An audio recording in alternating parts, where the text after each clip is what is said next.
Assalamualaikum warahmatullahi wabarakatuh. Perkenalkan, nama saya Nur Alifa Rosida Tunuha dengan NIM 031112100019.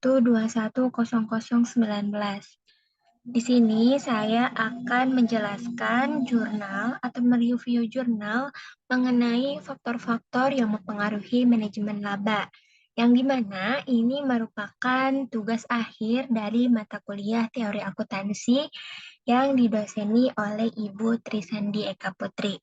Nah, langsung saja kita pada pendahuluan. Fenomena yang sering terjadi hubungannya dengan manajemen laba biasanya timbul karena adanya bentuk kesalahan atau kelalaian dari subjek manajemen keuangan itu sendiri yang secara langsung maupun tidak langsung dipengaruhi oleh berbagai faktor, baik internal maupun eksternal. Nah, sebagai contoh, salah satu kasus manajemen laba yang baru-baru terjadi adalah skandal akuntansi yang dilakukan Toshiba. Seperti yang dimuat dalam money.cnn.com oleh Ian tahun 2015, kasus ini bermula ketika Toshiba sendiri mulai menyelidiki praktik akuntansi di divisi energi. Menurut sebuah komite independen, perusahaan menggelembungkan laba usaha Toshiba sebesar 101,8 miliar atau setara dengan 1,2 miliar US selama 7 tahun kepada eksekutif Toshiba dan Presiden Hisao Tanaka mengundurkan diri atas skandal akuntansi yang mengguncang perusahaan. 8 anggota dewan, termasuk Wakil Ketua Noriko Sasaki, juga telah mengundurkan diri dari jabatan mereka sebagai bagian dari perombakan besar manajemen perusahaan. Akibat skandal akuntansi yang mengguncang perusahaan, saham Toshiba telah turun sekitar 20% sejak awal April ketika isu-isu akuntansi ini terungkap. Nilai pasar perusahaan sekitar 1.673 triliun atau setara dengan 13, miliar US. Dan para analis memperkirakan saham Toshiba masih akan terus menurun.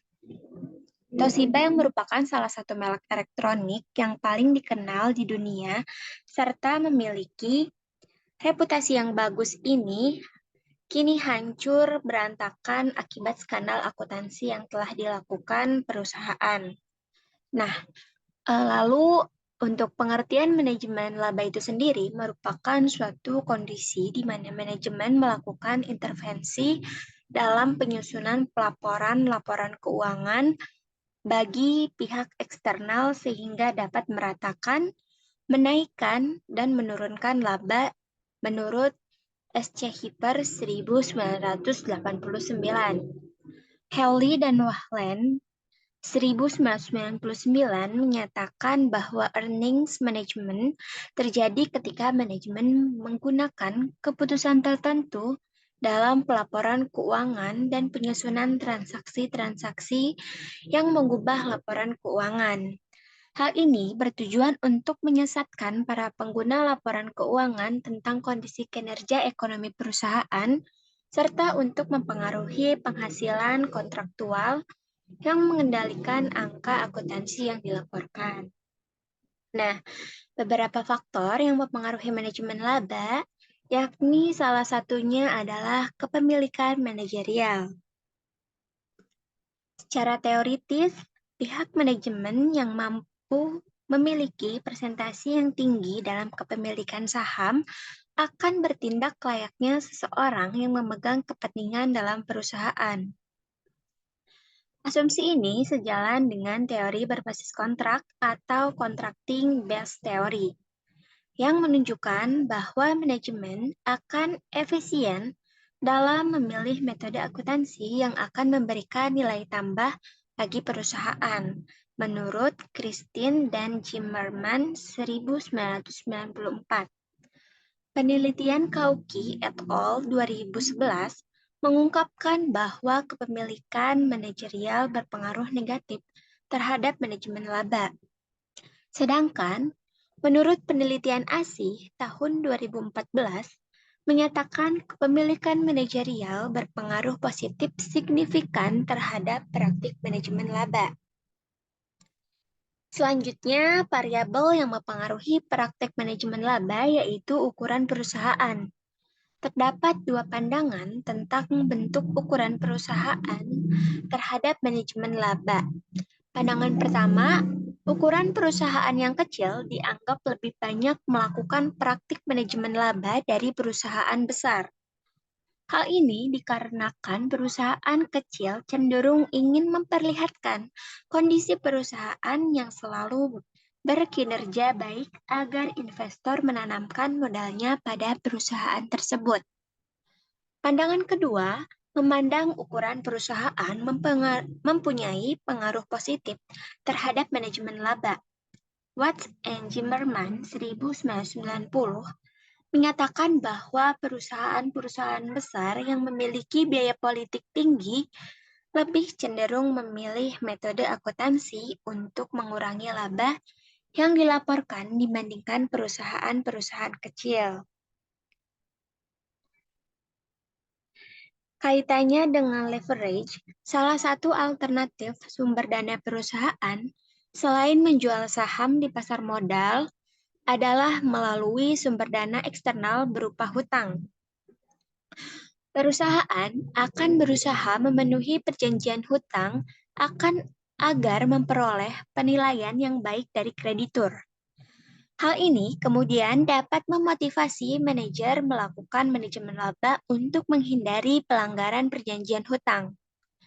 Penelitian SARI pada tahun 2015 menunjukkan hasil bahwa leverage berpengaruh positif terhadap manajemen laba. Koefisien yang positif menunjukkan bahwa leverage yang tinggi mendorong manajemen perusahaan untuk melakukan pengelolaan laba agar terhindar dari pelanggaran kontrak hutang.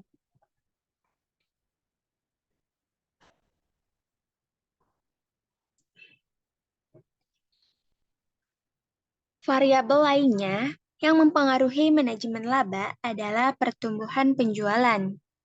Perusahaan dengan tingkat pertumbuhan penjualan yang tinggi juga memiliki motivasi dalam melakukan manajemen laba. Dalam memperoleh laba, manakala mereka diharapkan pada permasalahan untuk tetap mempertahankan tren laba dan tren penjualan. Lalu selanjutnya ada metode penelitian. Jenis data dalam penelitian ini adalah data kuantitatif.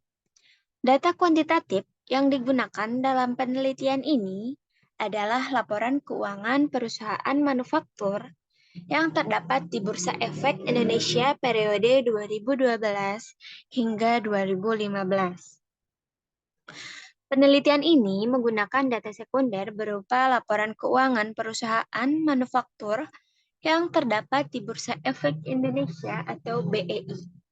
Selama periode yang terdaftar di Bursa Efek Indonesia atau BEI pada periode 2012 hingga 2015, penentuan sampel menggunakan metode purposive sampling. Metode pengumpulan data yang digunakan dalam penelitian ini adalah dengan menggunakan metode observasi non-partisipan berupa laporan keuangan perusahaan manufaktur yang terdapat di Bursa Efek Indonesia atau BEI yang diperoleh dari situs resmi BEI atau www.idx.co.id. Lalu yang terakhir ada hasil dan pembahasan. Yang pertama, kepemilikan manajerial berpengaruh negatif dan signifikan pada manajemen laba. Hal ini menunjukkan bahwa semakin meningkatnya kepemilikan manajerial, maka akan berdampak pada penurunan manajemen laba. Kepemilikan saham yang rendah, maka intensif terhadap kemungkinan terjadinya perilaku oportunistik manajer akan meningkat, menurut Sheflever dan Vishney 1986. Lalu yang kedua, ukuran perusahaan berpengaruh positif dan signifikan pada manajemen laba. Hal ini menunjukkan bahwa semakin besar ukuran perusahaan akan meningkatkan manajemen laba. Semakin besar ukuran perusahaan, biasanya informasi yang tersedia untuk investor dalam pengambilan keputusan yang berhubungan dengan investasi dalam perusahaan tersebut semakin banyak. Lalu yang ketiga, leverage berpengaruh positif dan signifikan pada manajemen laba.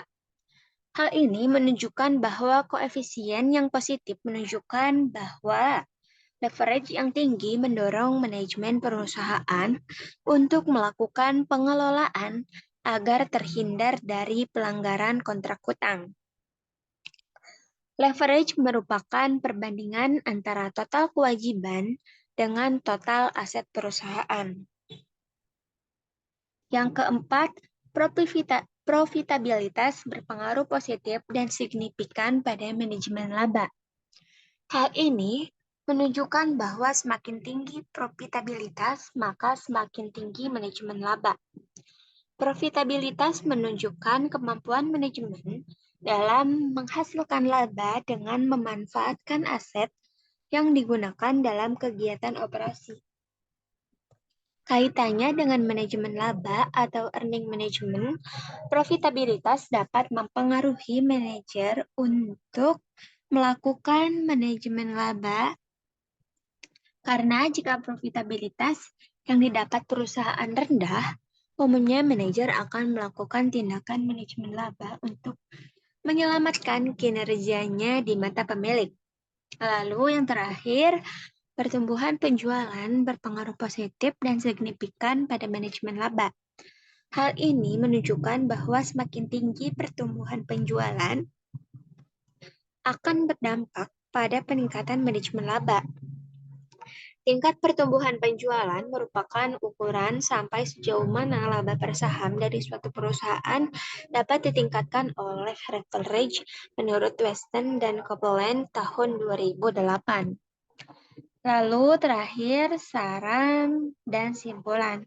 Berdasarkan hasil analisis dan pembahasan yang telah dilakukan, maka dapat ditarik kesimpulan bahwa kepemilikan manajerial berpengaruh negatif dan signifikan pada manajemen laba. Kepemilikan institusional berpengaruh negatif dan signifikan pada manajemen laba. Ukuran perusahaan berpengaruh positif dan signifikan pada manajemen laba. Leverage berpengaruh positif dan signifikan pada manajemen laba. Profitabilitas berpengaruh positif signifikan pada manajemen laba. Hal ini membuktikan berarti semakin tinggi profitabilitas, maka semakin tinggi tindakan manajemen laba. Pertumbuhan penjualan berpengaruh positif dan signifikan pada manajemen laba.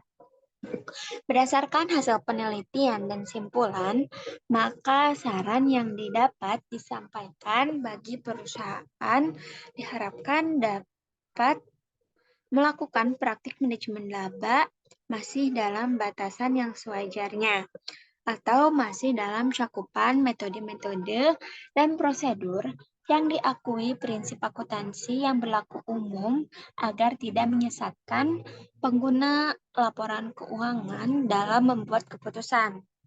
Bagi investor, disarankan yang ingin menanamkan modalnya di suatu perusahaan, sebaiknya selektif dalam memilih perusahaan yang dirasa dapat dipercaya. Laporan keuangan yang dipublikasikan perusahaan sebaiknya dipelajari secara mendalam karena pada kenyataannya investor tidak memeriksa langsung laporan keuangan perusahaan karena keterbatasan waktu dan keahlian yang dimiliki. Keputusan yang diambil investor biasanya hanya berasal dari broker atau makelar, sehingga dengan mencari informasi lebih detail mengenai kondisi perusahaan tersebut sebelum memutuskan untuk menanamkan modal yang didapat, membantu dapat pengambilan keputusan. Rupanya cukup sekian yang dapat saya sampaikan untuk pembahasan kali ini. Kurang lebihnya mohon maaf. Wabillahi taufiq wal hidayah. Wassalamualaikum warahmatullahi wabarakatuh.